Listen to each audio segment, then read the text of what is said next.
I'm going to do something a little bit different tonight. I'm not doing a cocktail. I'm drinking some wine. This is from 50 West, Northern Virginia vineyard.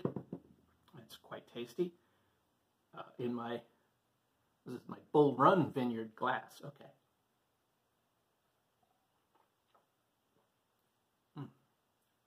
That is good. I know people say stuff like, oh, it's peppery notes. But that really does have peppery notes. Anyway, what am I doing tonight? On an unusual twist, I have a script. It's a Post-it note with some things on it, but that's the closest thing to a script you'll usually get from me. I wanted to talk about one-shots, and I wanted to do so in, I guess, through a certain lens. This was prompted from a few things, prompted from some experience and from a recent conversation I had. And I don't think I've really seen a lot of videos talking about this out there. I know there's a little bit talking about one-shots, but they're kind of their own thing. But what do I want to talk about? A couple of specific things. Why would you do a one-shot? Let me straighten the camera a little bit there. Why would you do a one-shot? There's a lot of reasons. Sometimes it's timing. Sometimes it's a matter of, you have players who aren't able or interested in committing for a long-term game. It's actually something I'm going through right now. I have some players, some friends of mine who do enjoy occasionally playing an RPG, but they're not interested really in a weekly, a bi-weekly, even a monthly ongoing game. It's just not their cup of tea. They're more into board games, and they're willing to occasionally enjoy a role-playing game, but it's really not something that they're interested in doing long-term. So there's a reason for one-shots. Conventions, there's another reason for one-shots. But specifically, kind of what I want to talk about tonight isn't those things, although some of what I'm saying will connect with those things. I was thinking more about some of us in the gaming hobby. We don't focus on one particular game. There's a lot of folks out there, D&D is their only game. Okay. Be that OSR, be that 5th edition, be that Pathfinder, just D&D with the serial numbers filed off. Whatever. That's their interest. That's what they like. That's what their group likes. Great. Everybody's happy. Good.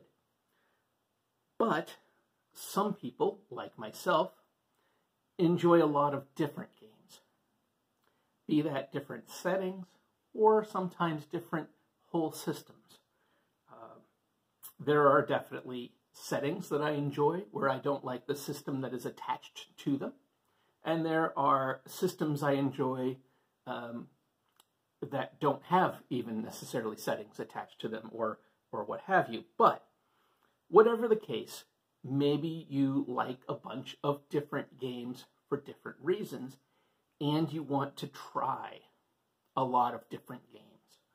And it got me thinking about doing something like the round robin of game mastering, where maybe you have a group of 3 or 4 people, whatever the size of your group is, maybe there's 3 or 4 people within that group who all like to run games. And you all want to try some different games. So you decide to do kind of a round robin of games.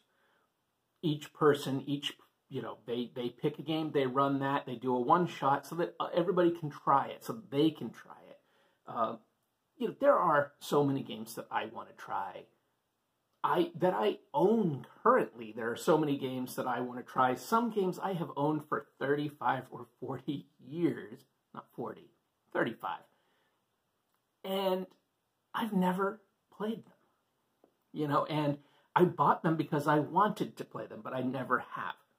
So a round robin situation, or even if it's just one person who is running multiple different games, but they want to do different one-shots so that people can try them out, and so that that person running those games can try them out.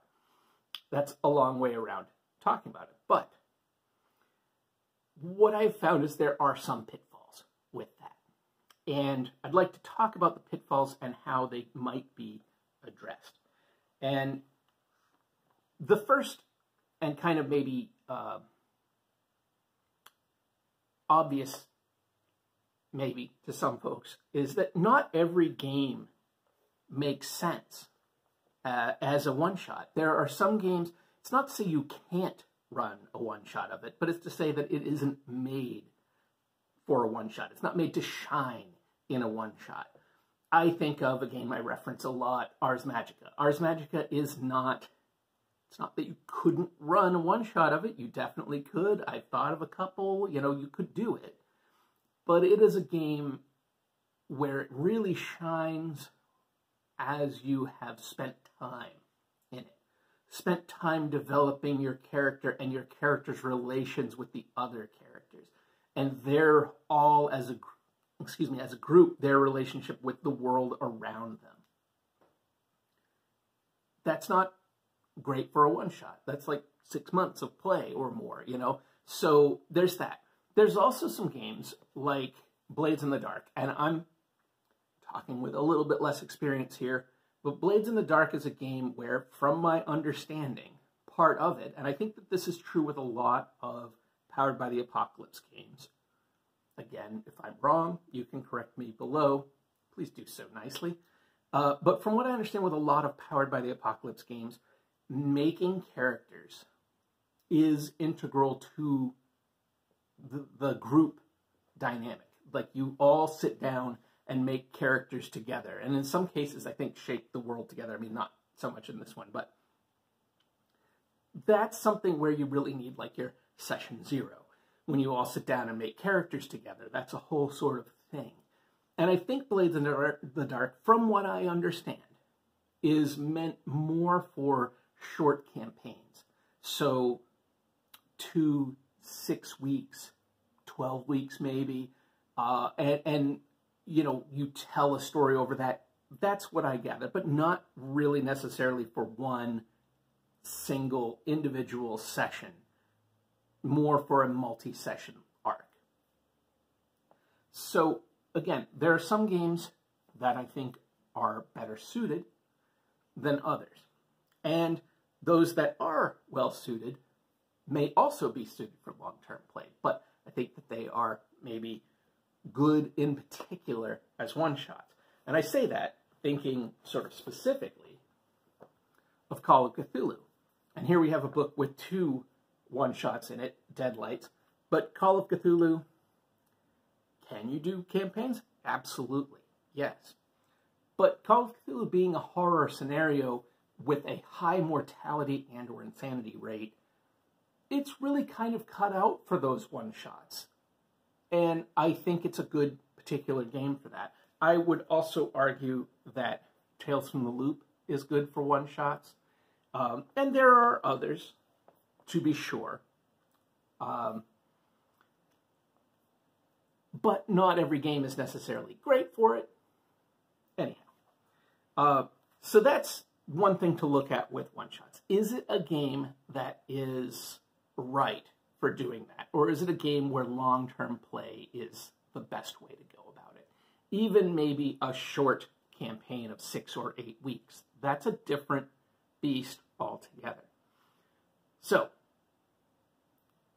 what should you do? What was I thinking about per this conversation that I had that spawned me doing this video? One thing is, as you should always do, is manage expectations. So if you're calling people together to play in a one-shot, manage those people's expectations. Will this be 1 session or 2? There are one-shots that even, published one-shots where it is very unlikely that you would finish the entire thing, depending on what players do, the entire thing in a single 3 or 4 hour session or whatever like that. So you may manage expectations by saying, oh, it's a one-shot, it starts, it ends, blah, blah, blah, but expect that it's going to take 2 sessions. Great. You say, this Saturday, next Saturday, can you make it? Yes, okay, great, we're on. Keep it to those. But that can happen, but you want to manage expectations. You also want to manage expectations in making sure that people understand this is a one-shot.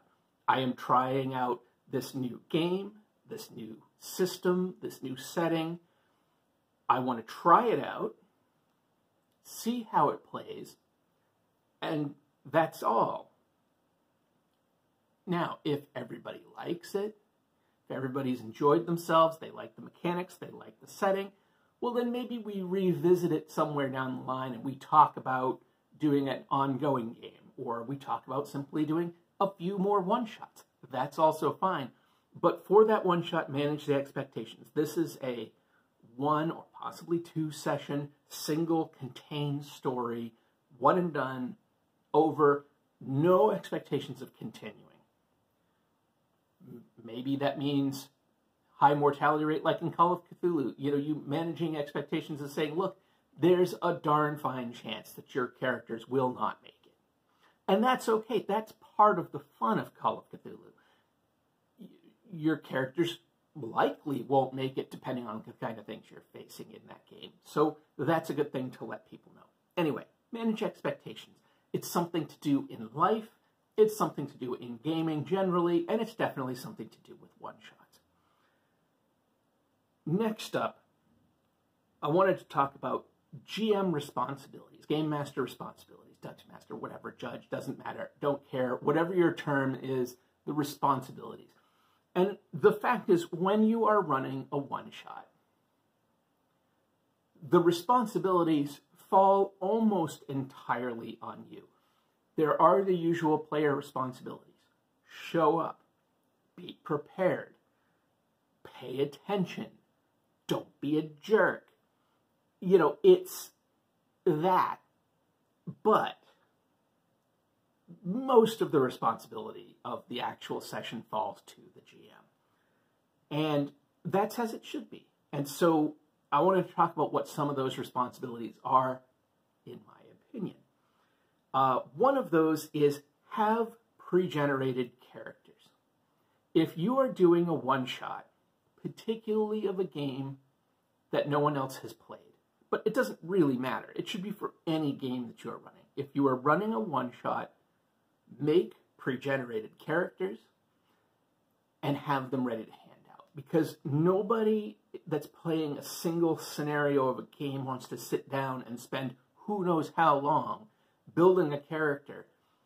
And that's even if it's in a game that they're used to. Forget about it if it's in a game that they've never played before, that they don't own, that they're sampling to see if they like it. Don't have people make characters. Make sure you have pre-generated characters. It's why I talk a lot about this in some of my first looks and such videos, that I think it is so important to have pre-generated characters in your published scenarios. I am a little bothered when scenarios, especially from, but I would argue from anyone, but especially from the bigger companies like Chaosium, don't have functional pre-generated characters. I think that that is a big mistake and an oversight. Now, there are resources usually to download some of your own. Sometimes, in fact, Chaosium's own website has pre-generated characters that you can download. There are third-party sites out there where you can download characters for many games. But I think that it's important, and I think that a publisher should always include pre-generated characters within scenarios. That also means, as a game master, tailor your pre-generated characters to the scenario. With a little bit, see, this one from Free RPG Day for Avatar Legends has some pre-generated characters in it. There should be characters that are good in that particular scenario. Characters that have the strengths of that scenario. I don't want to throw Chaosium under the bus. I love Chaosium. I really do. But I'm thinking of the campaign that I ran, I guess now 2 years ago, that seems crazy, A Cold Fire Within, which has several pre-generated characters, not fully functional ones, I found out as time was going on, but pre-generated characters that I would then transfer to a full sheet so you can have all of the skills. But there's a key necessity in wrapping up that campaign successfully, and none of the characters have what's needed. The idea, I guess, being that you would get that thing while going through the scenario, that being Cthulhu Mythos skill. But your Cthulhu Mythos skill, if you start at 0, what are you going to have? A 4, maybe? By the time that campaign is done, if you're super lucky, 4, 5, 6, you're not going to have a serious skill, and you need it in order to succeed at the end of the scenario. So, pre-generated characters for that game should have Cthulhu Mythos. And in doing that, when generating pre-generated characters, there should be some duplication of skills and abilities so that if a character is lost, that ability is still there. But also, you want to make sure that you make a variety of characters. So, say the scenario is designed for 4 PCs to go through. You should have at least 8 PCs. That way, you can set them down in front of your players and say, choose your PCs. You can have backgrounds, or extras, so if the character dies, you can have another one come in. But you want to give people choices, not too many choices, but choices, and you want to be able to vary it up a little bit. So I would argue that to have double the amount that you're expecting to be in the scenario. You expect it to be a one-on-one scenario, have 2 choices. You expect it to have a 4 players, have 8 choices. Pretty simple, but whatever. I think that's a good rule of thumb. Not a hard and fast rule, but a rule of thumb. After pre-generated characters, I would think, particularly if it is at a convention or you're just having people over and you're doing one shot, I would have a brief synopsis of the rules, like a super simplified stuff that could fit on a 3x5 card, or at most a little printout, but really it shouldn't be super complicated, of the very basics of the rules. And a lot of times with one-shots, you don't need to use all of the mechanics of the game. Look, again, using Chaosium as an example, look at The Haunting in their Quick Start Guide. It doesn't use all of the rules for 7th edition. It uses the rules that are the basic core mechanics of the game, enough to give you an idea of how the game plays. That's what a one-shot should do. How does the game play? The basic rules. You don't need to have the specific chase rules. You don't need to have the detailed, deep into the magic system specifics. The basic game, how does it play in a basic way? But I would have a little card to hand out to people, print out, email them, whatever. So that's something that I would expect and suggest doing.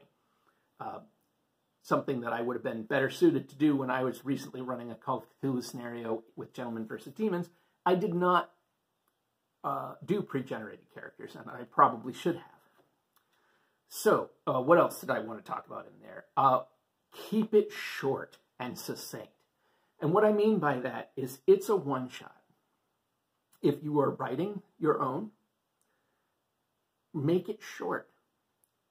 You're looking at a few hours tops. Don't have a deeply involved, multi-part, complicated political whatever. Make it short.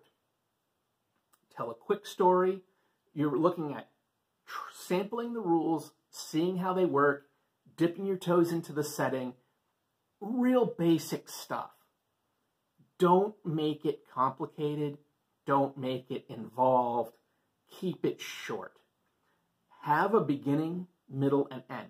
Now, normally, for most games, not necessarily Call of Cthulhu and certain mystery and that sort of games, that's a little different. But normally, you want a game that your players are driving. don't plan too far ahead. You'll hear a lot of advice about, I only plan for the next session because I don't know what the characters are going to do. That's great. That's great. But for a one-shot, you got to have a plan. And you've got to have an end in mind. You don't want to force your players to that end, but you got to have an end in mind. You have to have a sense of where it's going and wrap that up. You know, I said earlier that 2-session one-shots are okay, and I do think that they're okay. But I would really focus, especially if you're new to it, especially if you're doing something like at a convention, it's got to be a one-session. It's really got to be 4 hours or less. I'm going to get back to that in a second. But it's got to be 4 hours or less. And you want to have absolute sense that it's going to end after 4 hours. Over, done, cut off, no more. And that, I think, is really important. You want to be able to jump right into it. So you have your pre-generated characters. You have your little rule sheet. Maybe you have a paragraph of explanation of the setting, but really, I wouldn't even go too far with that. Maybe you do a little reading at the beginning of the game, but again, super short, like 4 or 5 sentences, like really get into it, and then just get into the game, get stuff moving, keep everything on board, and aim for that ending, and have an ending. Not a specific ending necessarily, but an ending. Because you don't want it to drag on. You want it to end. On a good note, too, preferably. So, yeah, keep it short. That was definitely a thing. And then finally, and this is, you know, the world we live in now, as much as, there's a nice, cool one shot.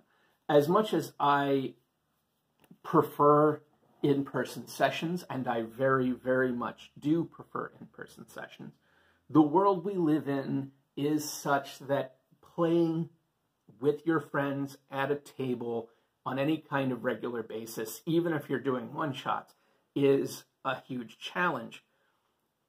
So my suggestion for that is to remember how, what do I want to say on this? How do I say on this? So let me just jump back a little ways. When I was a teenager, I used to run a lot of games. And I used to run games for easily 4-hour sessions. And sometimes they drag on a little longer. And I always felt a little bad if it was shorter. You know, if it was 3.5 hours, I'm like, oh man, I didn't have as much as I thought I should have. And I talked to people that played for 12 hours and played for all these, you know, oh, I played all weekend long and we just broke for lunch a couple times. Okay, great. If you're young and you enjoyed that, that's your business, fine. But what I have come to realize over time, and I had a friend tell me this, and he said, I run games for 3 hours. That's it. 3 hours, no longer. Always aim to end at the 3-hour mark, and he was excellent. He's one of the best game masters I've ever played with, and he was just excellent. But he had an amazing skill, and he had honed this skill that he could always wrap a game up in a logical but also exciting way at the 3-hour point. He was great at that. I do think it's the perfect amount of time. Excuse me. For a convention game, I understand usually there's like 4-hour blocks, and if you do it for 4 hours, okay, whatever. But as a home player, a normal group of friends getting together at a table, assuming that you don't already have it established that you guys like to play for 16 hours or whatever, that's great. That's great. If you enjoy it, you enjoy it. But my recommendation is to try out 3-hour sessions. 3-hour sessions that are done. You know, leave people wanting more. That's the thing with the 3-hour session. And I say that, and I'm talking about sitting around a table. And I know it's also I'm sure it's controversial. I'm sure people will argue with me on that. But that's my advice. That's my suggestion. Doesn't mean it's the perfect way. Doesn't mean it works for everybody. But that's my suggestion. And I have an additional follow-up. And I found that this to be, personally, I found this to be true. When it's an online session, I would dial that back to 2 hours. I played a bunch of online over the last few years, and what I definitely found is heading into that 3-hour mark, much past 2, heading into that 3-hour mark, I was starting to fade, starting to have problems, starting to get antsy, wanting to go to the restroom, wanting to get up and walk around.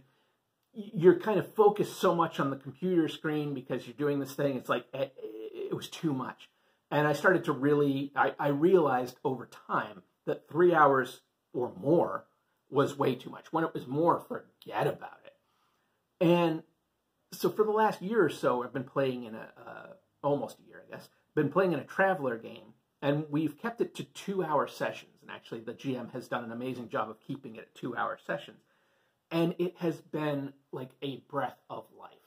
I leave the sessions wanting more. I leave the sessions feeling good. It's allowed us to take our time with things, but also keep it moving, you know? It leaves me wanting more. I'm excited for the next session when I leave the session. And I wasn't feeling that a lot when I was playing these 3, 4 or so hour sessions. I was just like, oh my gosh, I just want to go to bed. I just want to use the restroom. I just want to snack. I want to walk around. I just want this night to be over. You know, even when I was running the games, I was feeling that. And that's not how you want to feel when you're running a game. So I would recommend trying out 2-hour sessions for your online play. Maybe that doesn't work for you. Maybe it doesn't work for everybody. It's working for me. It's working for me great. And it might be a little easier to get people on board, because 2 hours every week or every 2 weeks, that's not so bad. 3, 4 hours, that starts to become a challenge to work around. 2 hours, that's a movie. That's a long dinner. That's something that you can just, you can fit in around other things. 3, 4 hours, that starts to become a problem. So anyway, those are my recommendations right now for one-shots based sort of on a conversation that I had recently. And in particular, I think if you want to sample a lot of different games, which I recommend, and I love trying out new games, but, keep it short, pre-generated characters, beginning, middle, end, wrap it up, 2, 3 or 4 hours if you're sitting in person. I think 3, but okay. And 1 or 2 sessions at the most, but with an ending in mind so that it doesn't trail off. So those are my suggestions and recommendations. If you have thoughts on that, do please let me know below. I'm going to wrap this up before my phone can't handle any more data. If you like what I've talked about here or not, and you just want to check out more, there are other videos. You can check them out. You can look in the links below to help support the channel, myself, various other things. Yeah, that's it for me. Take care.